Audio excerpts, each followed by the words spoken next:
we're born sinners, we're born into sin, Christian religion.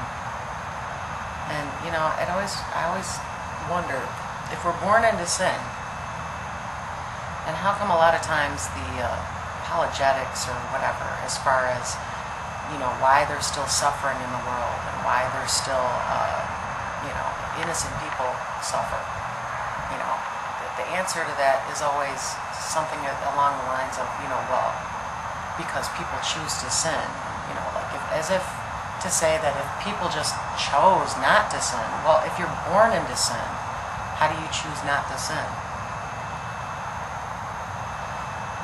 And the argument is always made that, because we have free will and we have, we're given choices, that there has to be an evil choice, Although they don't want to agree or accept the fact that God created evil.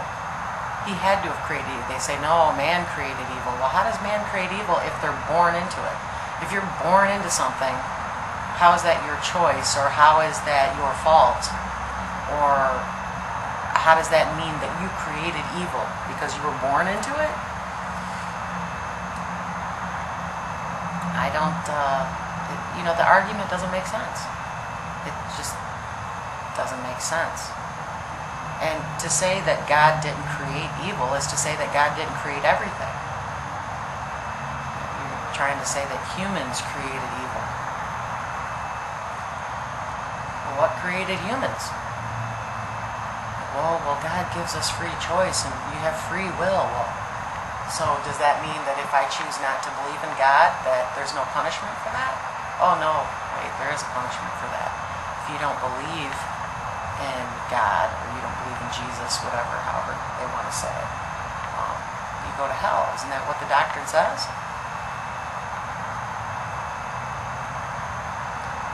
So supposedly we're supposed to be so thankful because this God gave us free will and didn't make us like robots, didn't force us to believe something.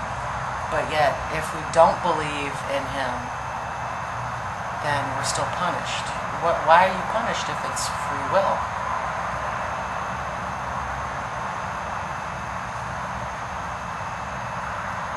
Doesn't make any sense. And if you look at the world today, is there not enough people in crappy situations that had nothing to do with themselves? I'm not saying that there's not people that aren't where they're at in their lives, and it's a direct result of the decisions that they've made. And for the most part, that's what I believe. I believe, for the most part, that people kind of, put themselves where they are. But there are circumstances in everybody's lives that they can't control. People say, oh, it only takes one person to change the world. And there's a lot of people that do amazing things that, I watch that Heroes show all the time on CNN where they, talk about, and it makes me cry most of the time. I'm brought to tears with what, people choose to do. And I think that it's amazing what people choose to do. And I think that and it makes me feel guilty that, oh, I don't do enough.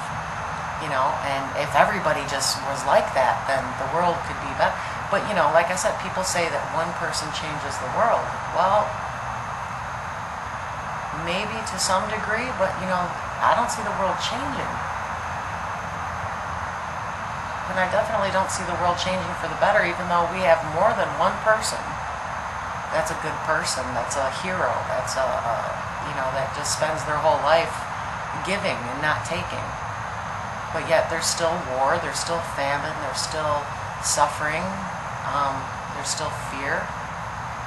And, that's a big part of the reason for my atheism. Because, even if my life was totally wonderful and there was no problems, which I don't think there's anybody that doesn't have any problems, and I'm not saying that, we should just have no problems at all. I'm just saying that the extent of the problems that most people do have, and, not just bad people, but good people, people that have tried to do the right thing their whole lives, and the amount of innocent people that suffer. When I look at that, I think there can't be a loving God, a merciful God. And how can you think How can you believe that there is? Knowing that there are so many people in the world that are less fortunate. I mean, do you just write it off as, oh, well, if everybody just believed in God, then the world would all of a sudden magically transform and there would be none of this? I mean, apparently that's not the point. The point is that you're born into sin. I mean, according to your doctrine, you're born into sin, and you have to believe in Jesus, and that's your only way to be redeemed or to be saved from the sin that you were born into. What if you were born into a family that is, strongly Muslim? And I know you've heard this argument before, but it's a valid argument. And there is no really logical answer for it except for, oh, well, everybody gets the opportunity. I've heard this before. Everybody, hears about Jesus on some way, shape, or form. Well, that's not true. There's plenty of people who, die at the age 5 or something. They don't even have a chance to know the difference or to make those decisions.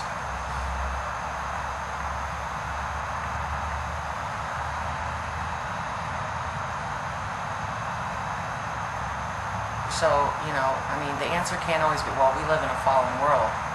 Well, if people weren't sinners, if they weren't born into sin, well, but yet, when you make the argument, well, if a baby dies, and they go to heaven because they weren't of the age of decision. What's the age of decision? I mean, really, what is the age of decision? What if somebody doesn't come to Jesus till they're 20 years old, but yet from, say, I don't know, age 10 to 20, that whole time, they either chose not to believe or didn't believe for whatever reason, or they never thought about it. What if they just never thought about it? What if they're just living their lives, growing up, trying to survive, and, they never really thought, what do I believe or what don't I believe? What if it was never, posed to them? What if it never came up in their lives that they had to decide what to believe or what not to believe? Does that makes them a sinner? If they die at that point, well, they were old enough to make the decision, but, that happens all the time. So, this whole argument is, well, babies are innocent. Apparently they're not. Because, if somebody can be older or make that decision and still be, sent to hell for eternity, then they were no different than the baby who wasn't old enough to have the intelligence to even be told the different choices that they have.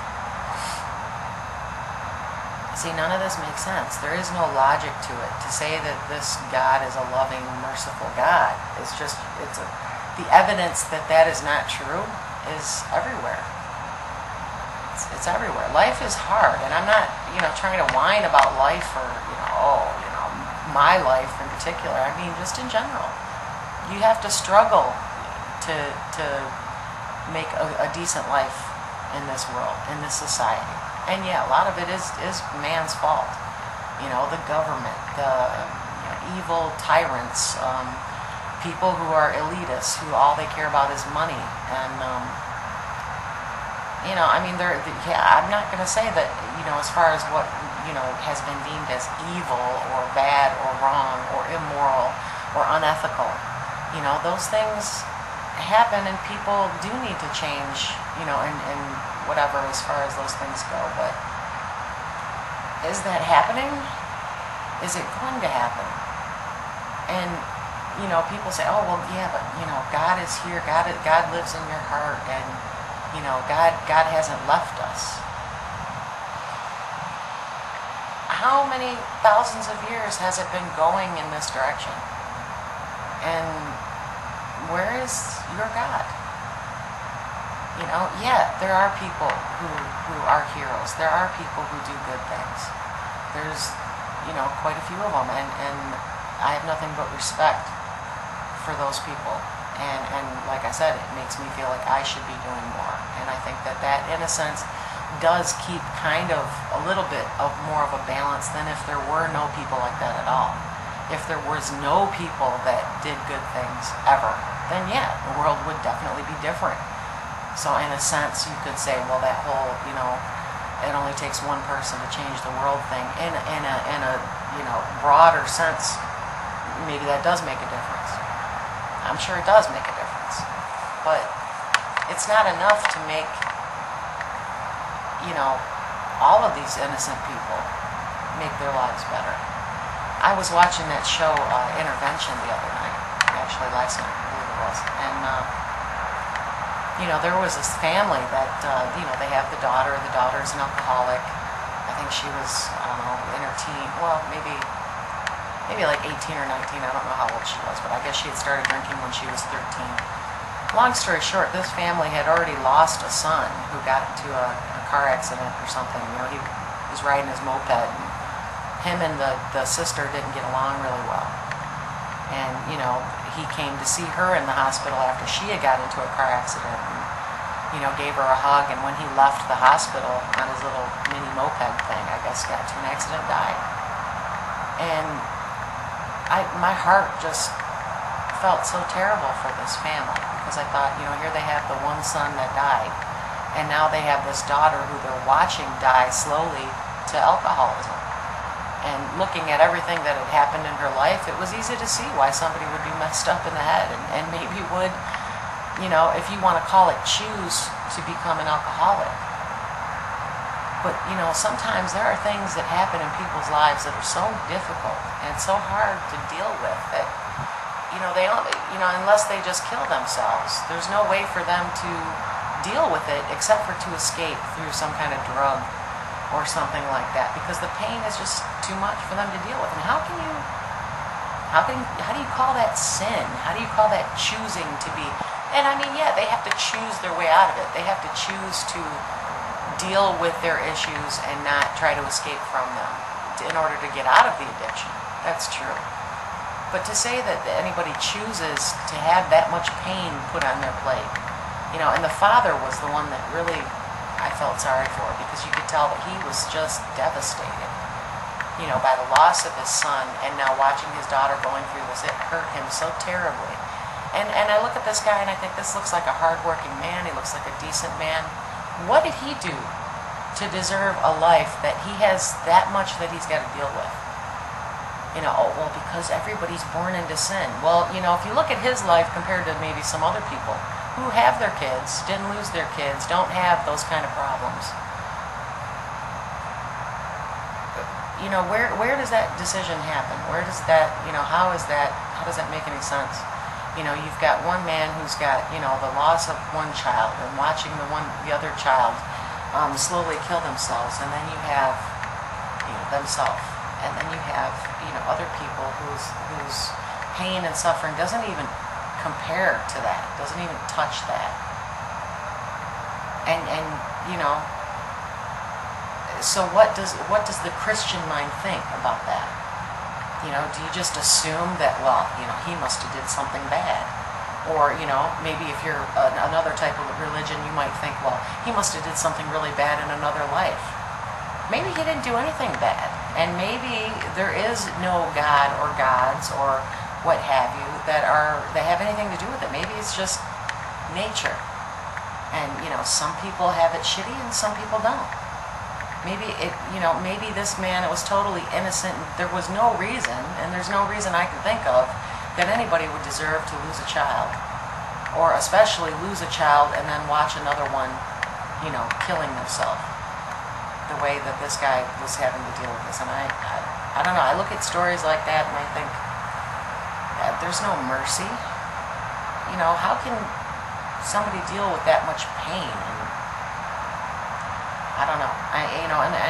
There are people who, when they go through things like that, will denounce their God or their faith in their God because they feel that, how could this God do this to me? And then there's other people who still hang on to their faith and don't put it on, their creator as far as what they're going through. And I think, if you worship something that you call a God, that God is supposed to be the creator of everything, it's supposed to have, quite a bit of influence in your life if you believe how the majority of Christians believe, if we're going to talk about Christianity.